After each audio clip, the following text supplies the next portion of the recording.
Jujur deh, beberapa tahun terakhir ini pernah ngerasa nggak sih kayak ada yang aneh gitu?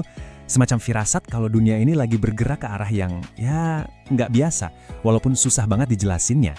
Nah, di bahasan kita kali ini, firasat itu bakal kita bedah bareng-bareng. Kita nggak akan lagi cuma ngandelin perasaan, tapi kita bakal lihat datanya dan mengungkap tanda-tanda nyata dari apa yang disebut-sebut sebagai krisis 2030. Nah, itu dia. Pernah kan ngerasain hal itu?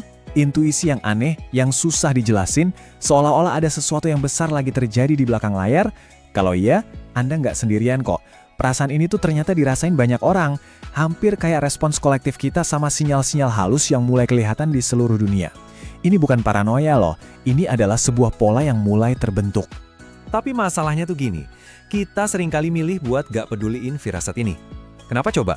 Ya, karena menyangkal itu rasanya jauh lebih nyaman kan? Pura-pura semuanya baik-baik aja dan lanjutin hidup seperti biasa itu emang jalan yang paling gampang. Tapi seperti yang kita tahu, ngabain masalah nggak akan bikin masalah itu hilang.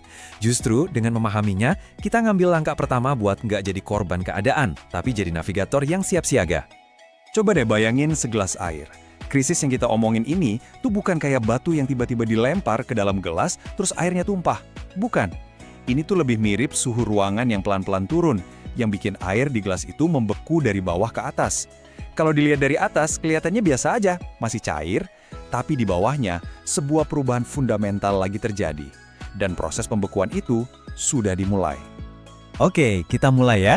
Kita bedah tanda yang pertama, yang paling dasar. Fondasi dari semua sistem yang kita kenal, yaitu ekonomi global. Dari luar, kelihatannya megah banget. Tapi kalau kita coba lihat ke ruang bawah tanahnya, kita bakal sadar kalau fondasinya itu dibangun bukan di atas baja, tapi di atas sesuatu yang rapuh banget, utang. Coba deh lihat baik-baik angka ini. 312 triliun dolar. Itulah jumlah total utang global di pertengahan tahun 2024. Saya ulangin ya, ini bukan sekedar angka besar biasa. Ini adalah tumpukan utang tertinggi yang pernah ada dalam seluruh sejarah peradaban manusia.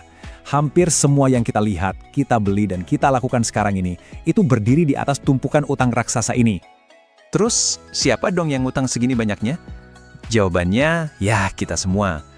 Seperti yang bisa kita lihat, ini bukan masalah satu sektor aja. Pemerintah hutang, perusahaan-perusahaan raksasa ngutang, sampai kita-kita ini, individu yang ngambil KPR atau cicilan motor, semua ikut andil. Artinya, kita semua itu terhubung dalam satu jaring utang raksasa yang sama. Gak ada yang bisa menghindar. Gini, bertahun-tahun lamanya, sistem ini aman-aman aja karena ada yang namanya era uang murah. Suku bunga itu rendah banget, jadi pinjam uang rasanya ringan. Tapi, kondisi itu berubah total setelah tahun 2022. Buat ngelawan inflasi yang gila-gilaan, bank sentral di seluruh dunia naikin suku bunga secara drastis. Hasilnya, biaya buat bayar bunga dari utang 312 triliun dolar itu tiba-tiba jadi bengkak banget. Nah, di sini dampak nyatanya kelihatan jelas banget. Kita ambil contoh Amerika Serikat deh, ya kan? Dia kan mesin ekonomi dunia. Di tahun 2024, untuk pertama kalinya dalam sejarah, duit yang mereka keluarin cuma buat bayar bunga utang, itu lebih besar dari seluruh anggaran militer mereka. Coba deh pikirin sebentar. Negara adidaya ngabisin lebih banyak uang buat bunga utang daripada buat pertahanan. Poinnya adalah, kalau raksasa ini aja mulai goyang, percaya deh kita semua pasti bakal ngerasain guncangannya. Oke, cukup ya ngomongin triliunan dolar. Sekarang, kita bawa obrolan ini ke tempat yang paling penting dan paling kita rasain. Dompet kita masing-masing. Gimana caranya semua drama ekonomi global ini terasa di kehidupan nyata? Nah, tanda kedua dan ketiga inilah jawabannya. Sesuatu yang mungkin udah Anda sadari setiap kali lihat struk belanjaan atau bayar tagihan bulanan. Para ekonom punya istilah buat fenomena ini. Namanya resesi senyap. Jadi secara resmi mungkin negara kita nggak lagi resesi. Pasar saham mungkin masih hijau. Tapi di lapangan, di kehidupan nyata, kita semua ngerasain tekanan yang luar biasa. Harga-harga naik, gaji rasanya gitu-gitu aja, dan daya beli kita terus turun. Inilah resesi yang nggak muncul di berita, tapi terasa banget di dompet. Nah, ini nih gambaran perlambatannya. Ibaratnya ekonomi global itu mobil balap. Dulu, dia bisa ngebut dengan kecepatan 4-5% tiap tahun. Sekarang, mobil itu jalannya melambat drastis, cuma di kisaran 3% atau bahkan kurang. Mungkin kedengarannya penurunan beberapa persen itu sepele ya, tapi dalam skala global itu artinya lebih sedikit lapangan kerja, lebih sedikit peluang, dan pastinya lebih sedikit uang yang beredar di masyarakat. Terus ada lagi nih yang bikin makin parah, dolar Amerika. Karena sebagian besar perdagangan dunia dan komoditas penting kayak minyak itu dinilai pakai dolar, pas nilainya menguat, wah efek dominonya langsung terasa kemana-mana. Barang impor yang kita beli jadi lebih mahal, perusahaan lokal harus bayar lebih buat bahan baku, dan biaya itu ya dilimpahin ke kita konsumen. Harga mie instan, bensin, semuanya jadi ikut naik. Ujung-ujungnya, uang Rp100.000 di dompet kita itu nilainya udah nggak sama lagi kayak dulu. Tapi tunggu dulu. Krisis ini tuh bukan cuma soal duit dan angka-angka ekonomi aja loh. Ada lapisan lain yang jauh lebih mendasar. Coba sekarang kita geser pandangan kita dari layar monitor bank ke tanah yang kita pijak dan air yang kita minum. Tanda keempat ini nunjukin kalau fondasi alam yang nopang peradaban kita juga lagi retak. Data yang kita lihat ini bukan lagi ramalan ya, tapi proyeksi yang jujur aja bikin khawatir. Coba kita lihat satu-satu. Di tahun 2030, kita bakal kekurangan air bersih sampai 40%. Sepertiga dari lahan subur di planet ini udah rusak parah. Lebih dari 300 juta orang terancam kelaparan akut. Dan bencana iklim, frekuensinya udah 2 kali lipat. Poin pentingnya ini nih, pasar saham bisa aja pulih, tapi ekosistem yang udah hancur itu butuh waktu ratusan tahun buat kembali. Itu juga kalau masih bisa. Jadi, apa yang terjadi kalau sistem ekonomi, keuangan, sama lingkungan kita itu sama-sama lagi ditekan habis-habisan secara bersamaan? Jawabannya ada di tanda kelima. Kita berubah.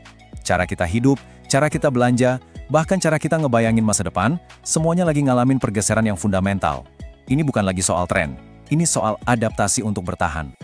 Ini udah kelihatan banget kok di sekitar kita. Orang sekarang lebih milih nabung daripada beli gadget keluaran terbaru. Punya dana darurat jadi lebih keren daripada punya tas mewah. Gaya hidup minimalis bukan lagi pilihan, tapi udah jadi strategi bertahan hidup. Dan yang paling penting, generasi baru mulai nanya pertanyaan yang dulu dianggap tabu. Kalau sistemnya kayak gini, sebenarnya buat apa sih kita kerja mati-matian? Nah, kalau semua tanda tadi kita satuin, jadilah semacam resep krisis. Langkah pertama, bangun sistem global di atas tumpukan utang. Langkah kedua, bikin mesin ekonominya melambat. Langkah ketiga, goyahkan nilai mata uangnya. Langkah keempat, kuras sumber daya alamnya. Dan hasil akhirnya, pola pikir dan perilaku kita sebagai konsumen berubah total. Inilah resep dari sebuah krisis yang nggak meledak tiba-tiba, tapi membakar pelan-pelan dari dalam. Dan inilah yang membawa kita pada kesimpulan paling pentingnya teman-teman. Krisis 2030 itu bukan sesuatu yang akan datang di masa depan. Ini bukan film bencana yang bakal tayang nanti. Firasat yang kita omongin di awal tadi, itu beneran. Krisisnya udah ada di sini. Prosesnya udah berjalan. Kita semua sedang ada di tengah-tengahnya saat ini juga. Eits, tapi tunggu dulu. Tujuan dari obrolan ini bukan buat nakut-nakutin atau bikin kita jadi pesimis dan putus asa. Justru sebaliknya. Dengan tahu semua ini, kita jadi punya keuntungan terbesar, yaitu kesadaran. Anggap aja ini undangan untuk berhenti pasrah sama sistem yang rapuh dan mulai fokus bangun benteng pertahanan kita sendiri.